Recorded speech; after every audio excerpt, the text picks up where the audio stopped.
Welcome to AI for Good, the leading action-oriented, global and inclusive United Nations platform on AI. Organized by ITU, in partnership with 40 UN sister organizations, and co-convened with Switzerland. The goal of AI for Good is to identify practical applications of AI to advance the United Nations Sustainable Development Goals and scale those solutions for global impact. In today's session, we're counting on you to use the live video wall feature to ask questions and post comments to help create an engaging discussion.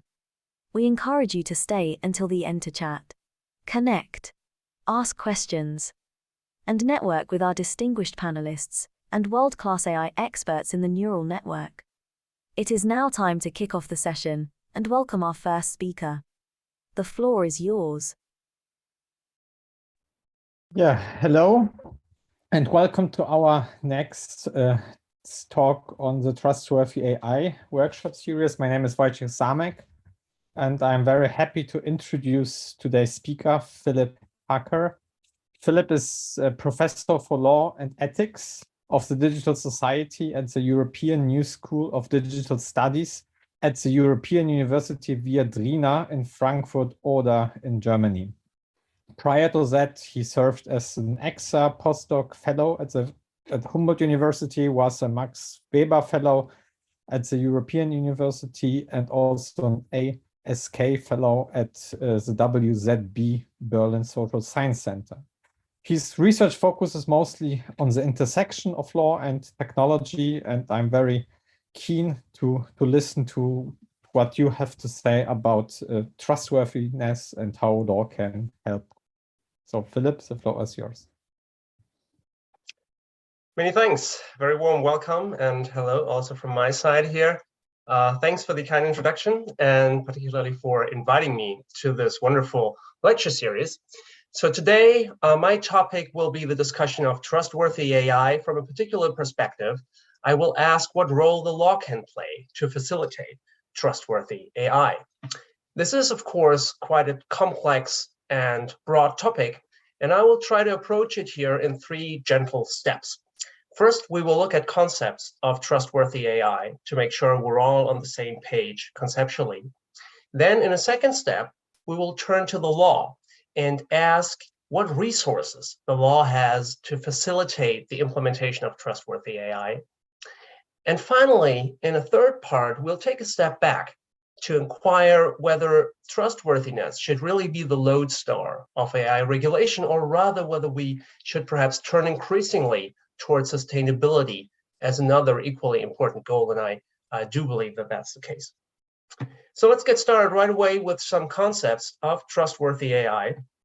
And here you will note that, of course, trustworthy AI is quite a buzzword. It's floating around everywhere in the AI policy space. The ethics guidelines of the high-level expert group on AI located at the European Commission were built around that concept. We have numerous articles, really high-level articles, published in scholarly journals on this issue. And it's also a concept that's increasingly picked up in the industry and that is implemented in practice.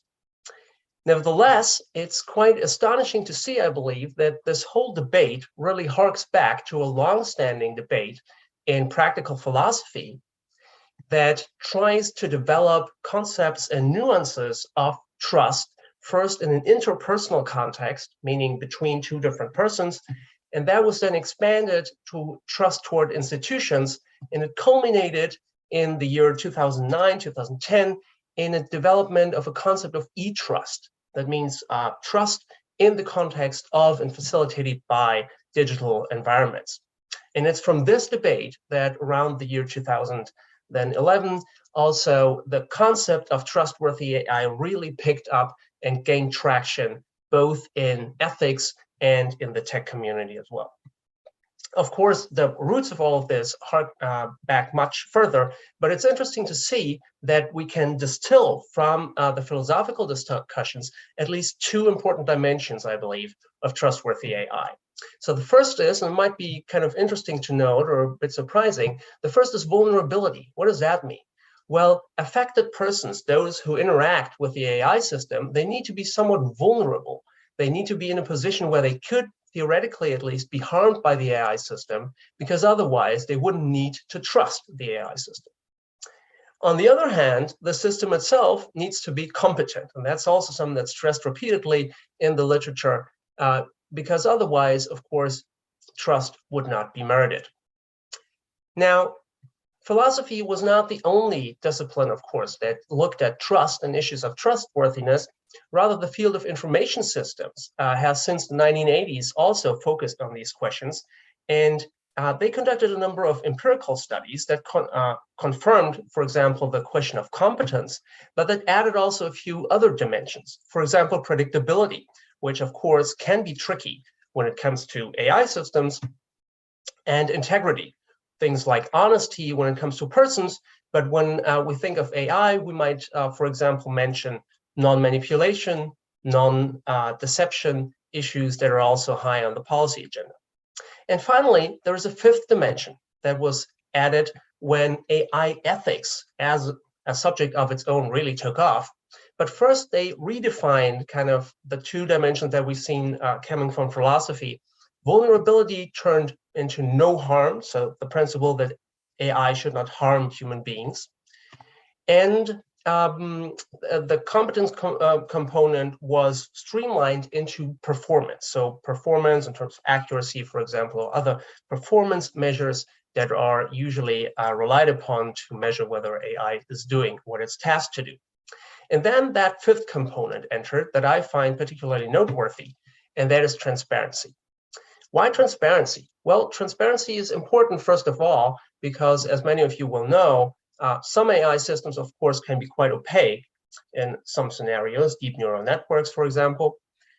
But on the other hand, transparency is also important to facilitate an understanding of all of the other dimensions for users. If systems are transparent, you're in a position, or at least in a better position, to assess the performance, the predictability, the integrity of the system. At least that's the theory or the idea behind it. Now, let's see in a second part of this talk how the law deals with this and how the law uses certain instruments in the law already now, or in law that is being made now for the future, to implement trustworthy AI. Some of you, I suppose, might not be fully qualified lawyers or legal scholars, and therefore I just want to start by mentioning 4 steps in which lawyers or legal scholars usually look at problems when they approach them for the first time. So first of all, we might ask, do we need the law at all? Or is the market enough? Is tech kind of taking care of itself here? If that's not the case, and if we do need the law, then the next question would be, well, does existing law cover all relevant aspects of the problem? And if that's not the case, how can we then, in the third step, perhaps improve upon the existing law? And finally, we may ask, and this is something we'll get to in the third part of the talk, do we perhaps need to revise our policy goals? Okay, so let's walk through these questions step by step, starting with the question of whether we need the law for trustworthy AI at all. And here I would say many scholars agree, and I would concur, that AI development has for a long time placed too much of an emphasis on performance, on the predictive performance, accuracy of AI systems, and it has neglected to a certain extent or failed to really implement trustworthy AI dimensions in a sustainable way in the systems. Of course, there is a huge literature right now on explainable AI, on algorithmic fairness, and together with colleagues from computer science and mathematics, I also try to contribute to this debate. But the law, of course, has the additional advantage of relying not only on reputation and goodwill, but also having this enforcement component. So overall, I think most scholars agree that some kind of regulatory framework is probably needed. And then in a second question, we can then ask, well, what does existing law say about trustworthy AI? Does it cover all relevant aspects? Well, the short answer, of course, is no. But the answer, in fact, is more complicated if you look a little deeper. Because many of the laws in the EU, for example, were, of course, passed when AI was not such a big issue. So, for example, the Product Liability Directive, which deals with defective products and harm that is done by products, that was enacted in 1985, the year I was born, actually, and when AI, in the way we have it right now, was not such an issue, and certainly not contemplated in the Product Liability Directive. However, many of these general legal acts, they are formulated in a technology-neutral manner, and so they can theoretically be applied to AI, but it turns out that there are, of course, many shortcomings and loopholes, and that's why the EU, the legislators of the EU and the Commission, a few years ago started overhauling the whole system and giving it kind of a digital update. And we will see that this has come quite some way right now, because all of these principles now can be attached to or allocated to certain instruments in EU law, some of them a little older and some of them more recent. So for example, when it comes to no harm, the no harm principle, we have, of course, traditional non-discrimination law, we have privacy and data protection law with the GDPR, we have product liability, but we also have what I printed out in red here, the proposed EU Artificial Intelligence Act. And this is an act that will very likely be voted into law in the beginning of next year, and that also deals with the prevention of harm and discrimination by AI systems. Similarly, with respect to performance, we have non-discrimination law. We also have product liability. In case of malperformance, you might have a claim against your contractual partner, against the producer.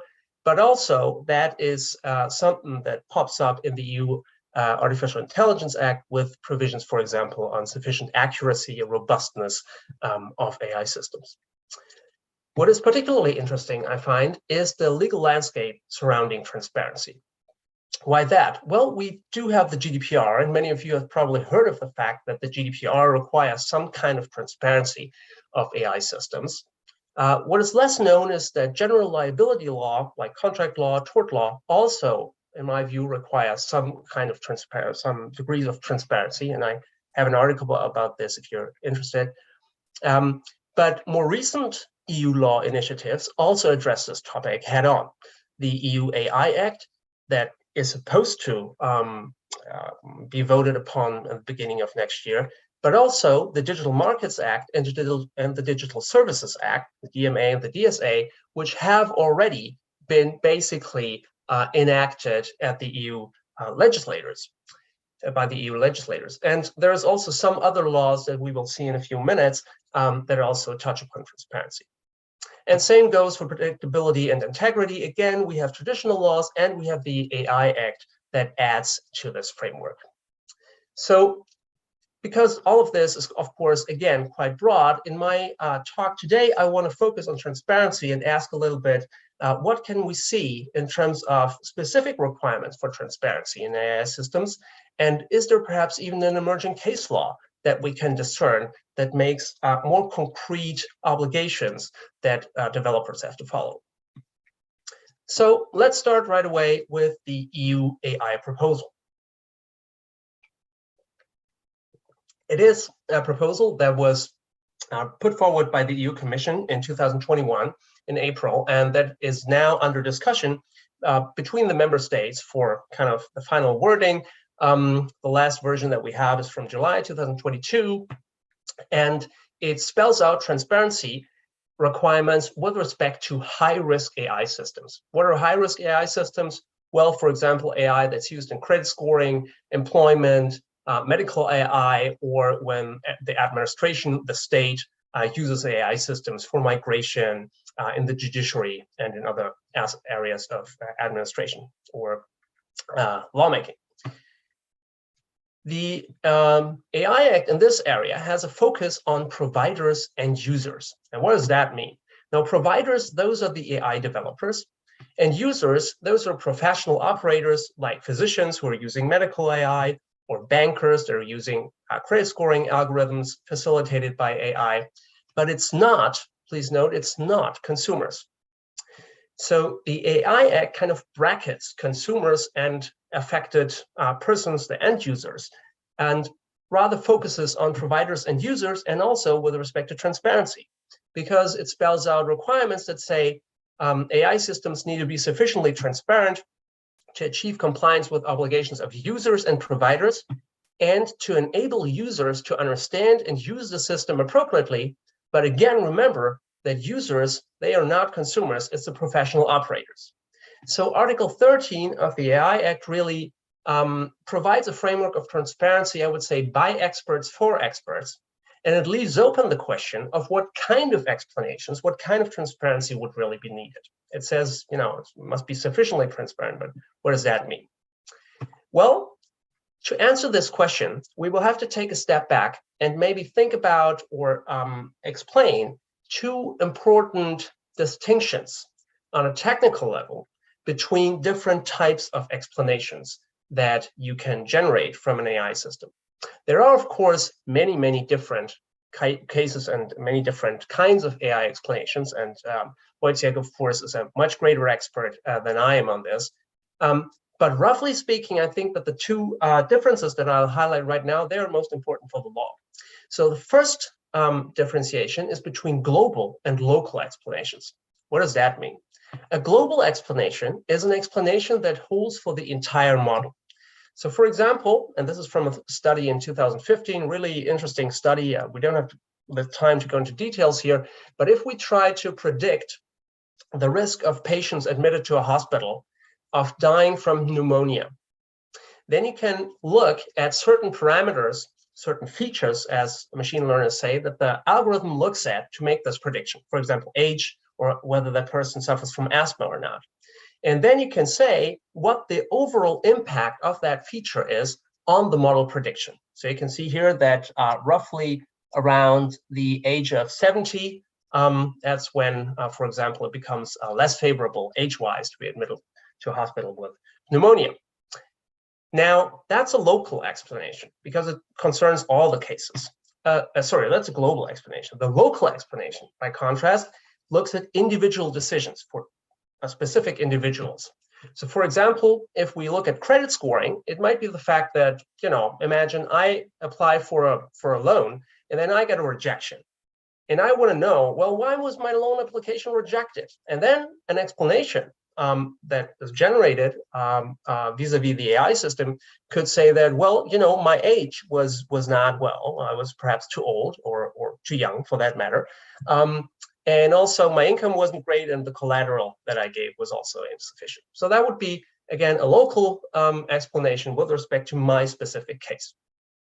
There's a second distinction, however, that we also need to keep in mind, and that is between what is the content of the information that is being provided to the user. So one opportunity, one way to frame this is feature relevance. And again, features, those are the categories of input data that the machine learning model looks at. And the cases we've just seen, the examples of the credit scoring or medical AI, those were all features that we looked at. Or again, here we have a different example, again, for prediction of sickness, whether a person has fever or not, cough or not, congestion or not, and you would see that some different approaches to explanation give different weights to these different features.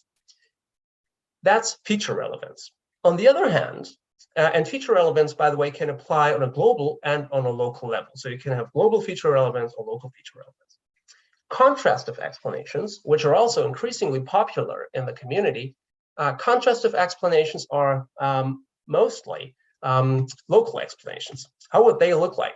Well, for example, if I applied for a loan, this could read, Mr. Hacker, you would have needed a yearly income of whatever, to receive the loan. And of course, that's interesting for users who look toward the future to achieve a certain goal, rather than looking to the past to just have their decision explained. So those are really two different and important types of explanations. And returning to the AI Act, we could ask, well, what is it now that the AI Act requires providers of AI systems to come up with? In Article 11, the AI Act obliges providers to provide technical documentation that needs to be supplied before the AI system is supplied. And this documentation needs to include, the AI Act says, the relevance of the different parameters. Well, what do they mean by this? Well, very likely, this means feature relevance. They don't use the word feature. Maybe they'll introduce it at a later round.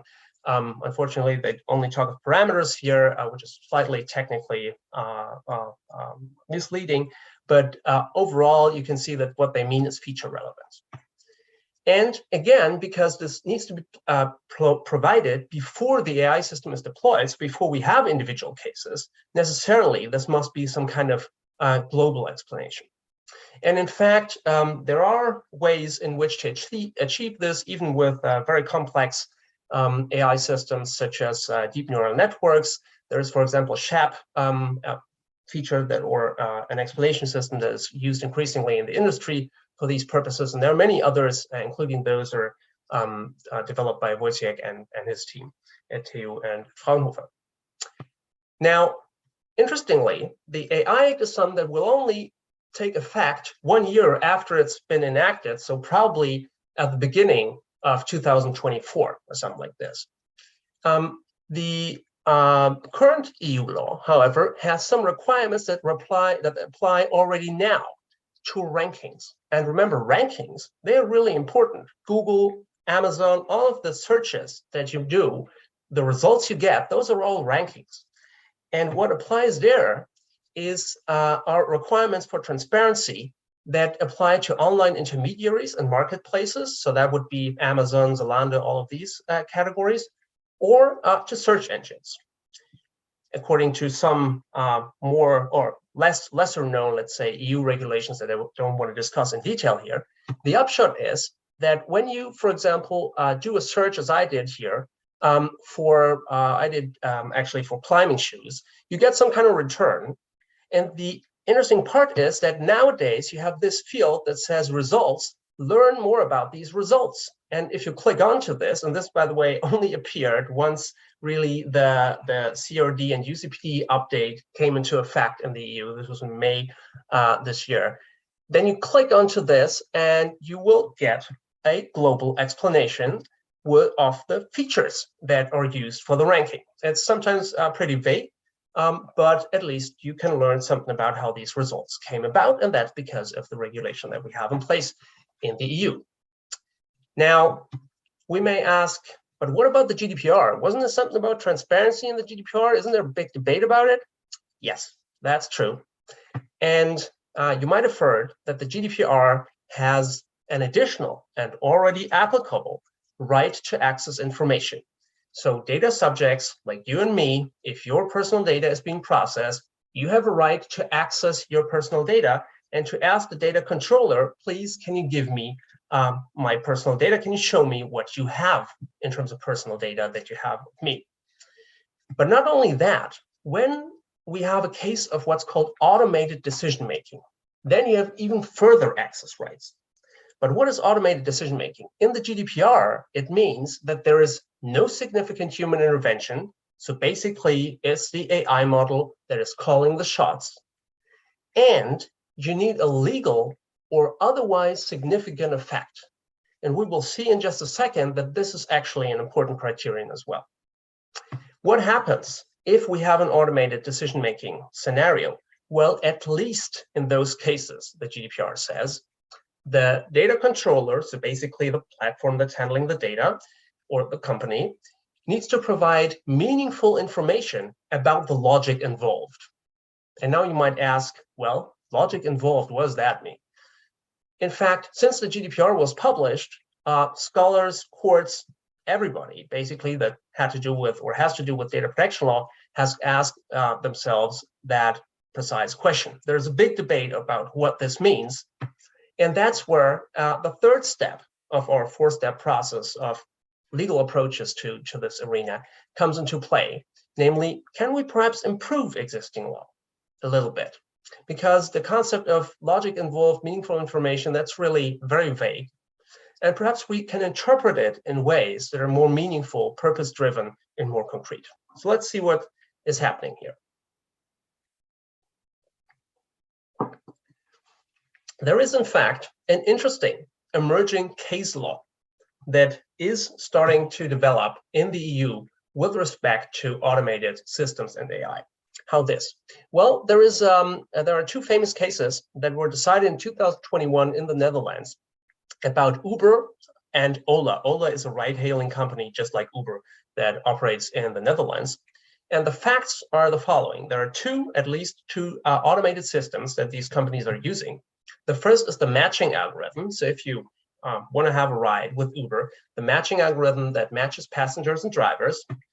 And the second one, and that is used by Ola only, defines penalties, automated penalties for drivers if the ride was canceled or invalid. So if they don't show up for a ride or something like this.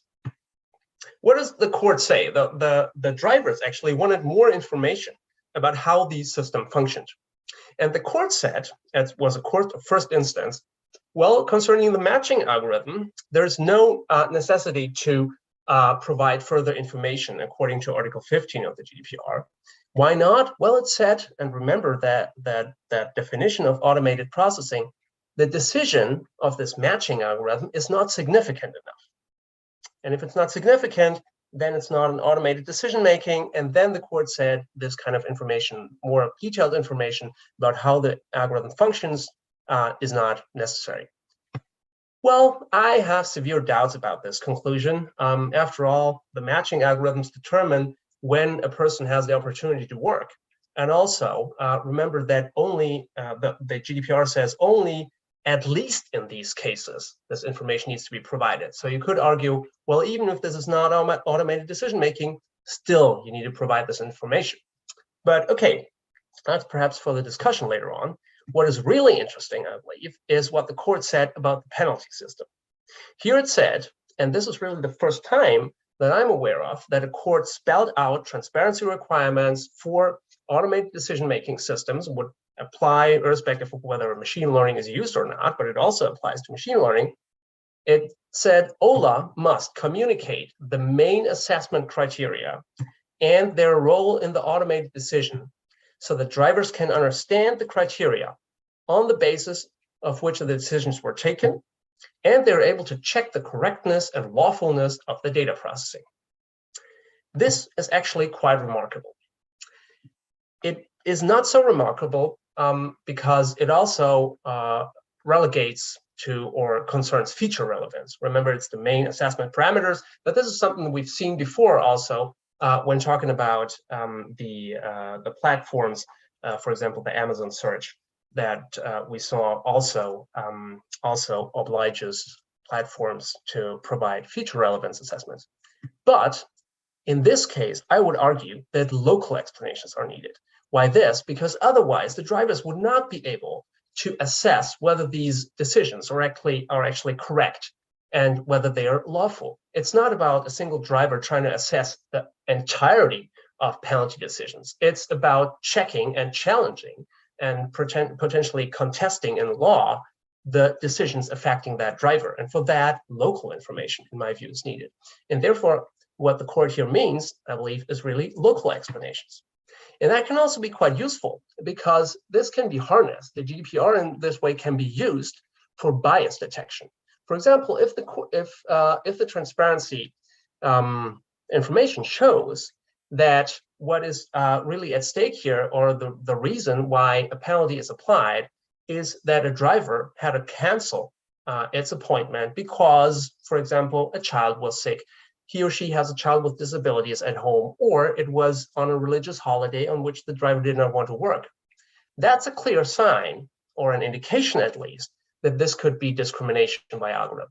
In fact, there's a similar case that was decided in 2021 by the Bologna Labor Court that said that a penalty automated decision-making system installed by Deliveroo to punish its drivers is discriminatory, precisely because it did not allow for some of these hard cases to be taken into account when persons, particularly women, had to take care of their children, or when people wanted to strike, or for religious reasons weren't able to meet their appointments.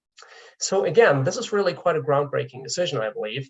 But the interesting thing is that it's currently challenged in the next level court, the appeals court, and the judgment is expected tomorrow. So unfortunately today I can't report on the results, but I'll try to keep you posted.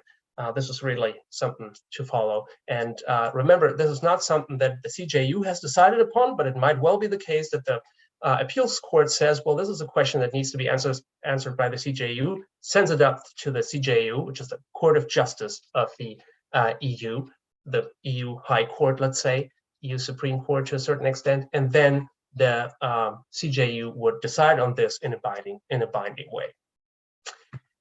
So to sum this up, we've seen that there are really different kinds of requirements with respect to explanations. On the one hand, the AI Act will, and the DMA and other provisions already do, install requirements for feature relevance and for global explanations. So basically explanations that concern all cases. Whilst the GDPR also focuses on feature relevance, it also has requirements on global explanations that we didn't mention here, but quite clearly, and if the decision of the district court holds, it also has an obligation, or includes an obligation of developers to provide for local explanations.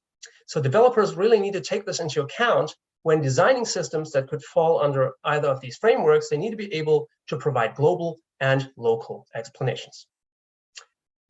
Now, with this, as I said, let's take one step back and let's ask ourselves in the last few remaining minutes whether trustworthiness, as we've seen it, which certainly is a highly important trait and concept and purpose of AI regulation, is really supposed to be the lodestar, or whether we shouldn't have sustainability, at least on an equal footing.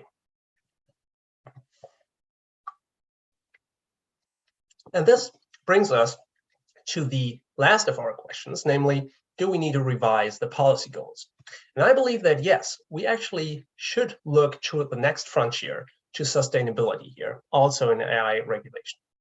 Why this? Well, of course, there are the usual reasons. The planet is burning. We have a collective action problem of massive scale with respect to mitigating global warming.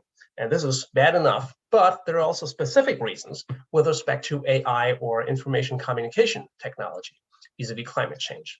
There is an inherent ambivalence of these systems. On the one hand, they significantly contribute to climate change.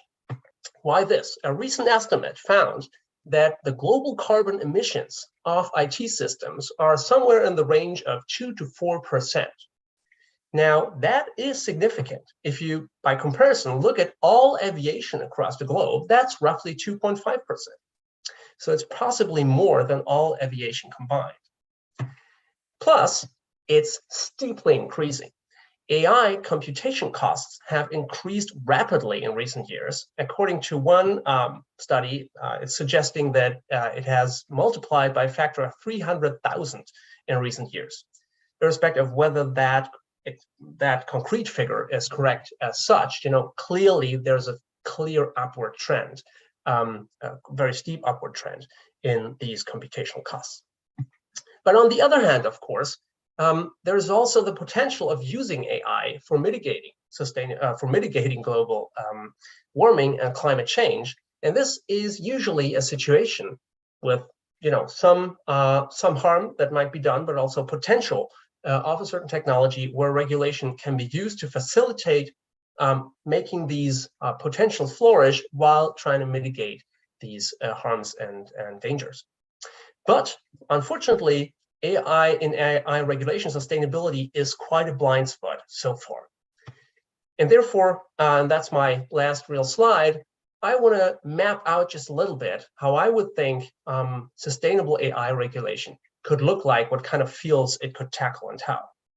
I think there are three main dimensions to this.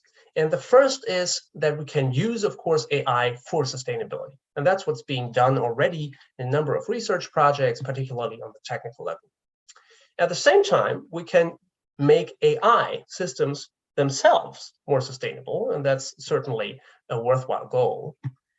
But in the third step, and that's perhaps for legal scholars the most important part, is there a way perhaps to rethink the law? Is there a need to rethink the law to make the law itself more sustainable? Let's look very briefly at each of these aspects in turn. What does it mean to use AI for sustainability? Well, there is a lot of discussion about this, a lot of studies that come out. You can, of course, use AI to, optimize the energy grids, the distribution of energy in these grids. You can use it to develop new materials that are more sustainable. All of this is more of a technical question.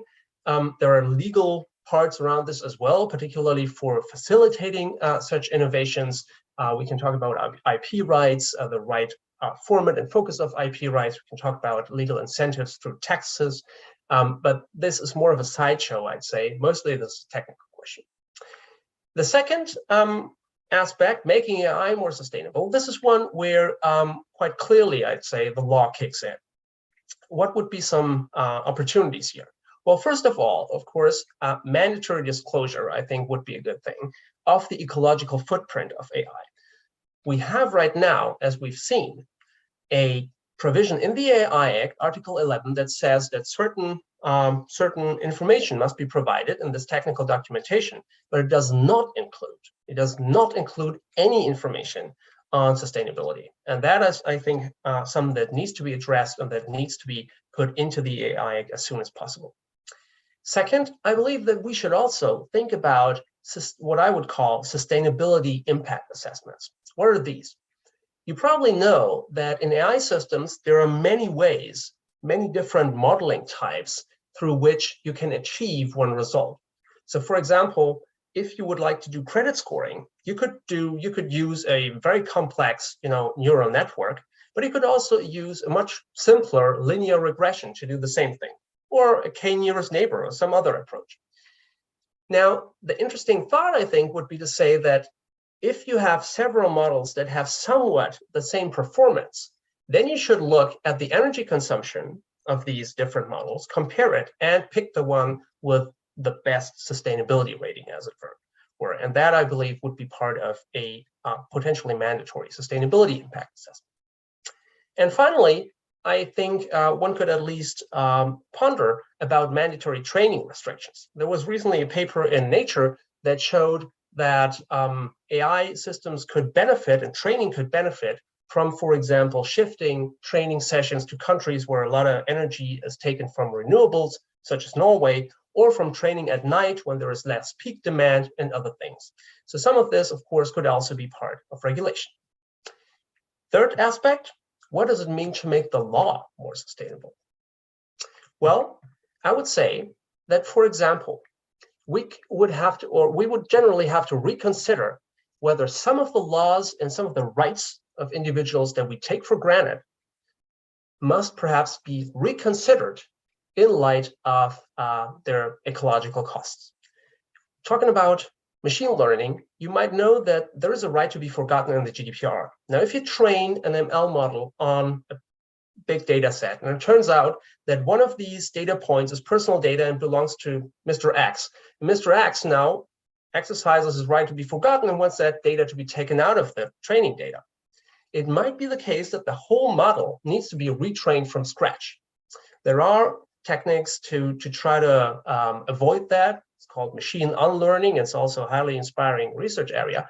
But if that doesn't work, then really the whole model might have to be retrained. And if that's the case, of course, that's highly resource intensive. So we might ask if this is really something we should require the developers to do to implement this right to be forgotten if the ecological costs are quite high.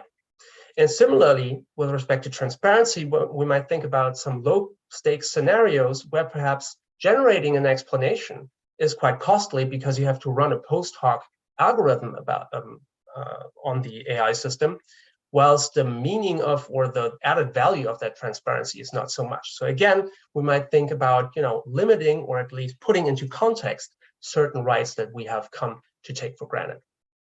So I believe that overall, this is really something that will keep the field busy for the next few years.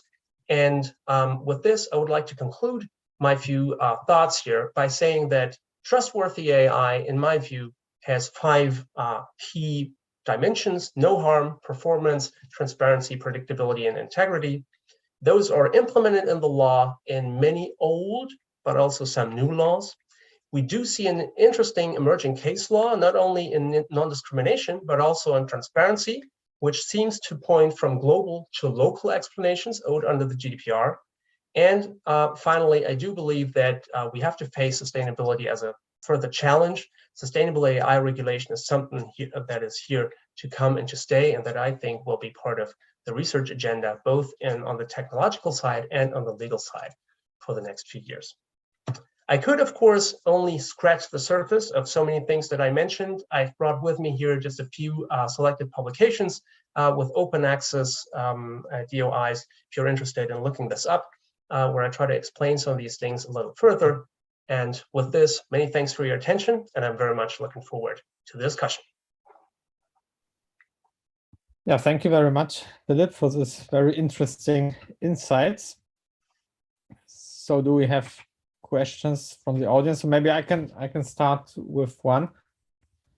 As you know, there are different explainability methods, also like different methods for providing feature importance values.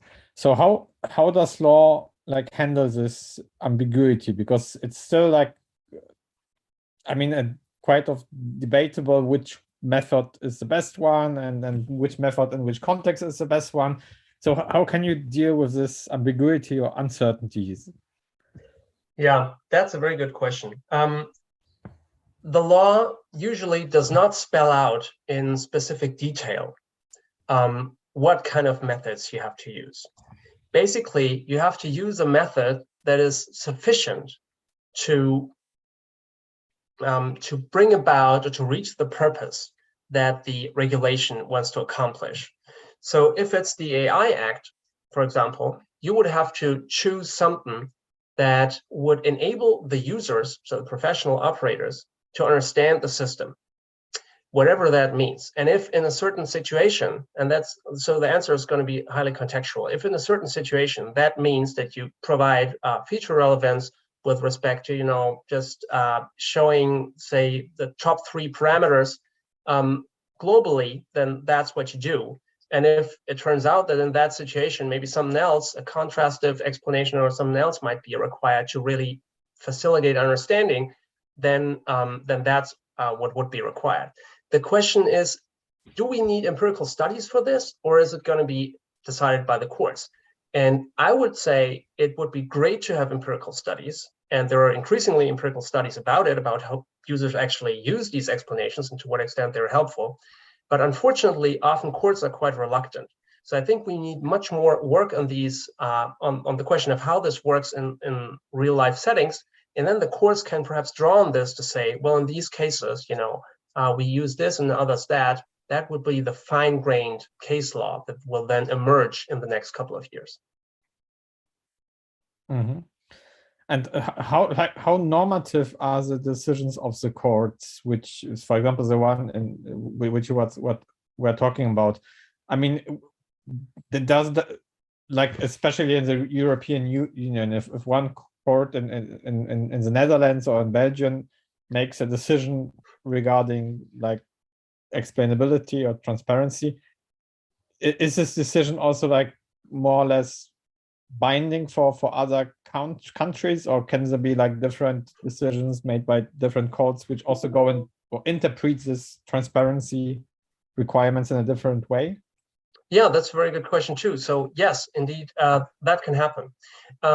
So this can happen both within EU law and within simple member state law. But to spell it out with respect to EU law, what will usually happen is that you have really decisions, maybe one from Bulgaria, one from Germany, one from Austria, you name it. And some of these might be in the same vein, some of these might be contradictory.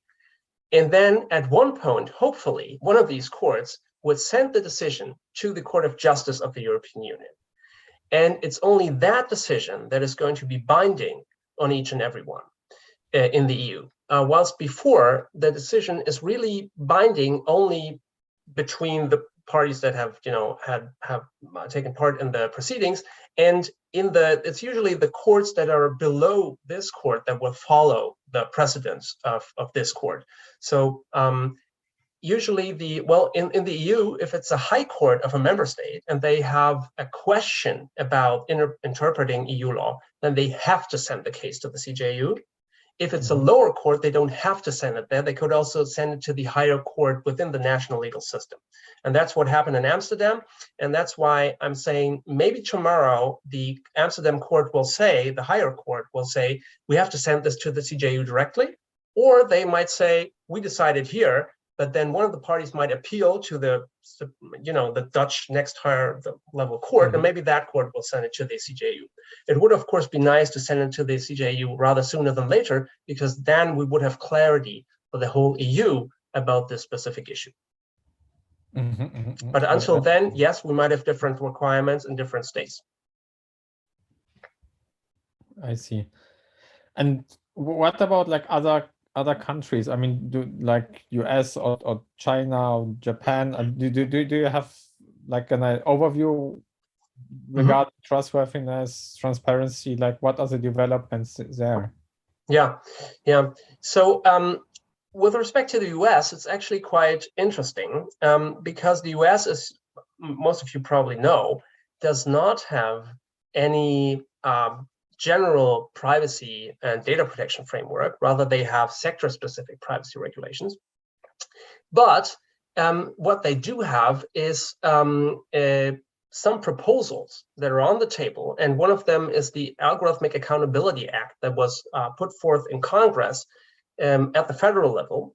And there would be some transparency provisions with respect to AI systems that are used in high-risk scenario, high-stakes scenarios, and particularly concerning the question of reports that need to be put forward before an AI system, so technical documentation that needs to be put forward before the AI system is put into use. And there is a quite interesting, more specific bill in the state of Washington that's called the Algorithmic Accountability Bill.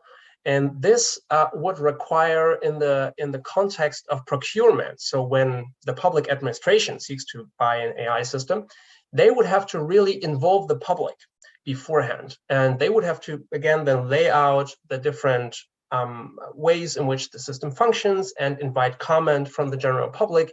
And this would have to be reflected in the final decision about what AI system to procure.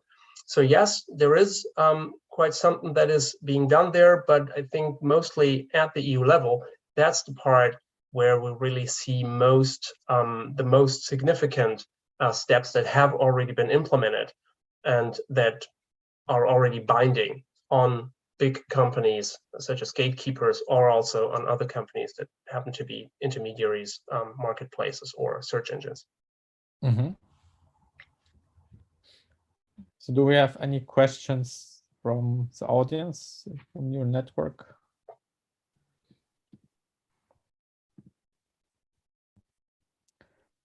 So maybe I have, okay.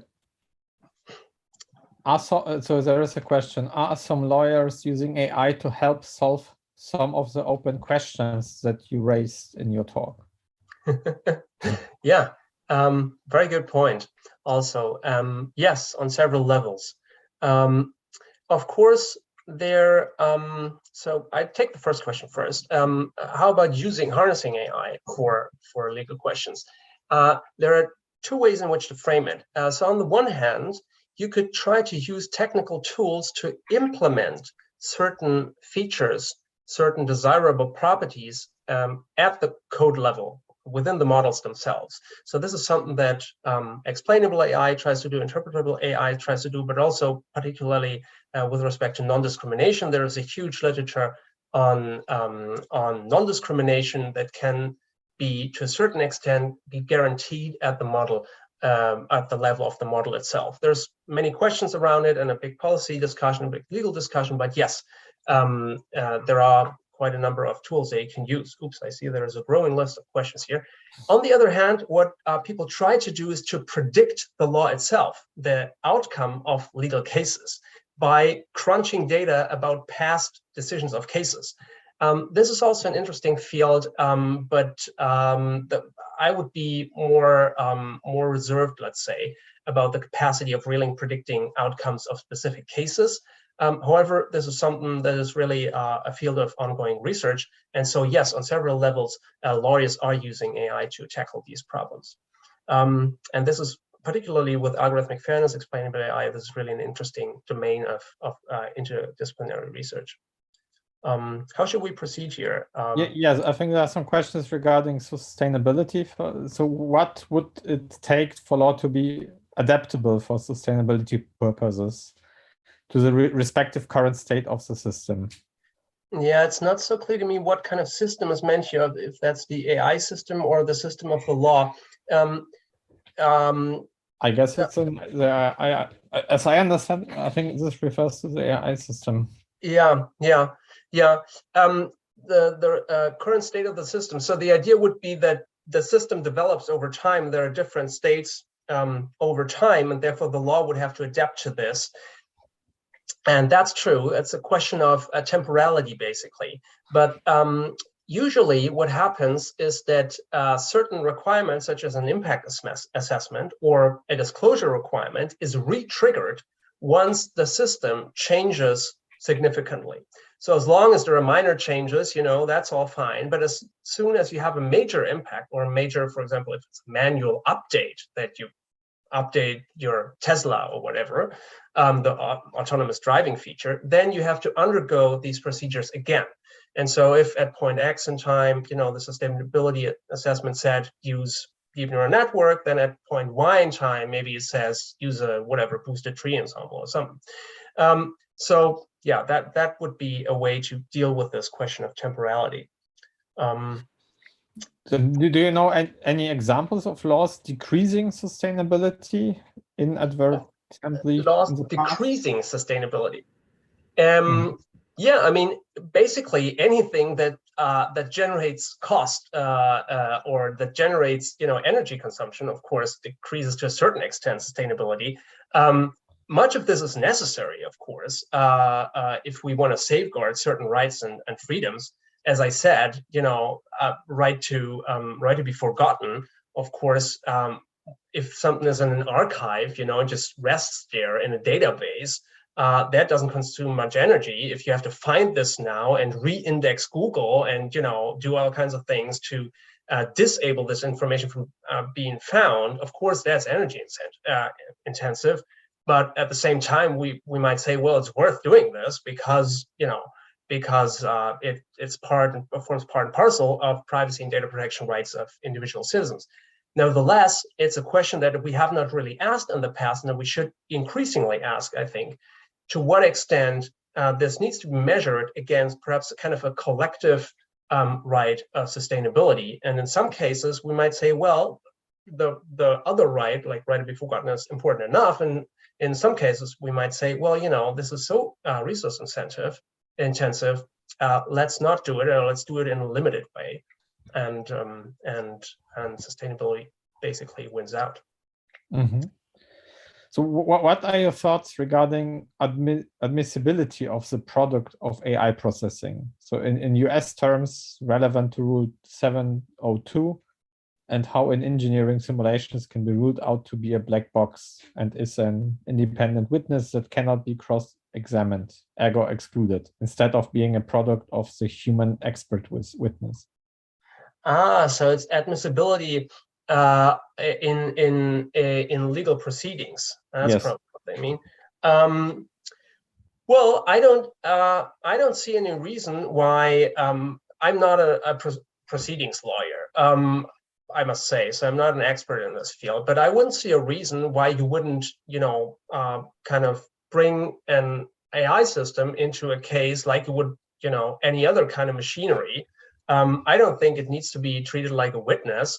You can just treat it like a machine, and then you can bring in experts that talk about that system, like you bring in experts that talk about the Boeing that just crashed, or like the machine that just malfunctioned. I mean, it's a different kind of machine, but in that respect, I don't see any big problems or differences, and I don't see any need either to cross-examine the AI system. I mean, if that's something that's helpful, yeah, please do it, but I don't see any reason why we should, for formalistic reason, exclude that.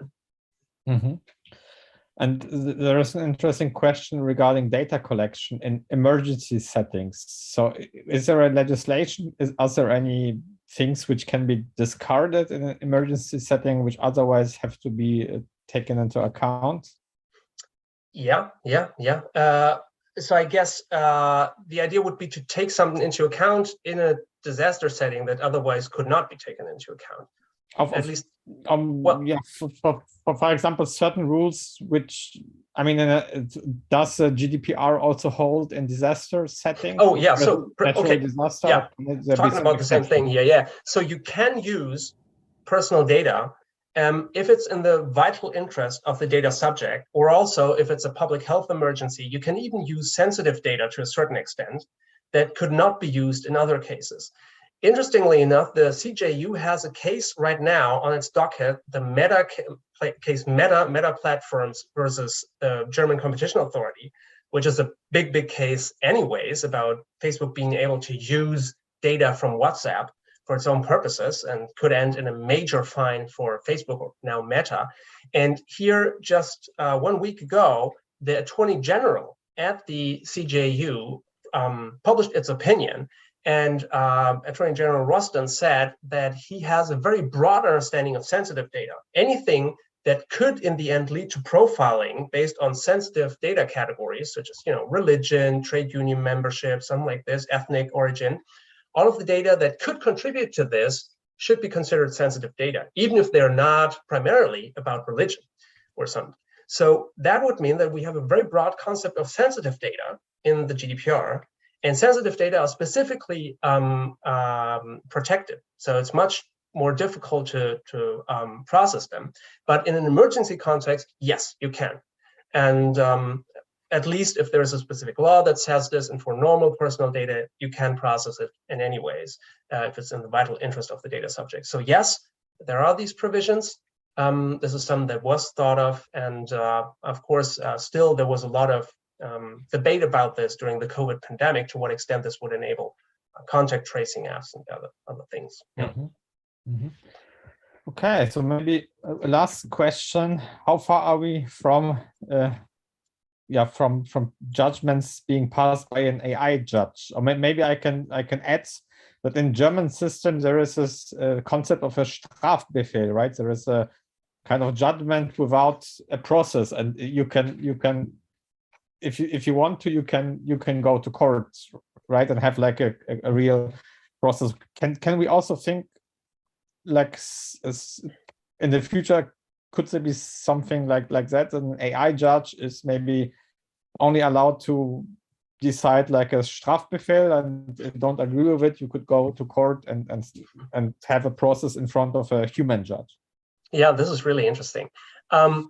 Of course, probably most of you know that some AI systems, or presume at least automated decision-making systems, are already used in legal settings, such as the Compass algorithm in the US, which is a recidivism prediction tool that is used to determine whether people should go to jail whilst they're waiting for their trial or not.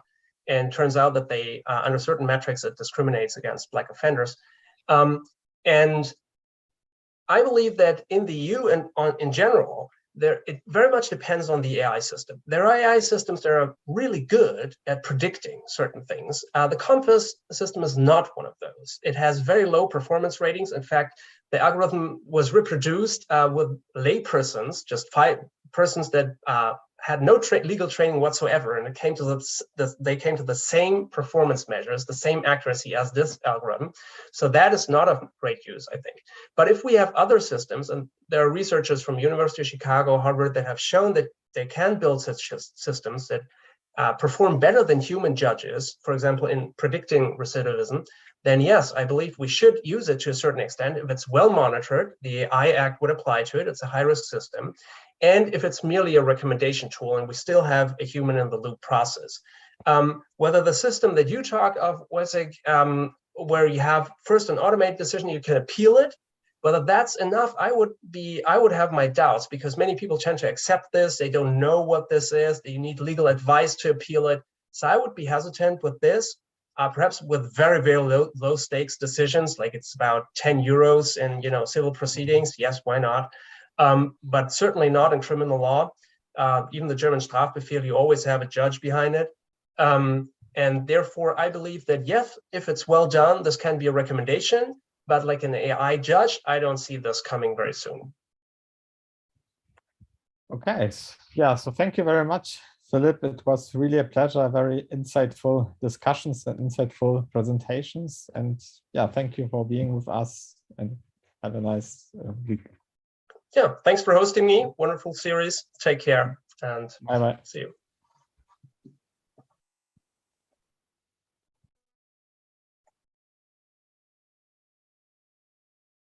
Thank you for participating in today's AI for Good session. We hope you've learned something new, innovative, and engaging in today's event. We now encourage you to continue the conversation on the live video wall in the neural network. Here you can ask questions, like and comment, share links, complete the poll, connect with interesting profiles, or speak one-on-one using the chat and video function.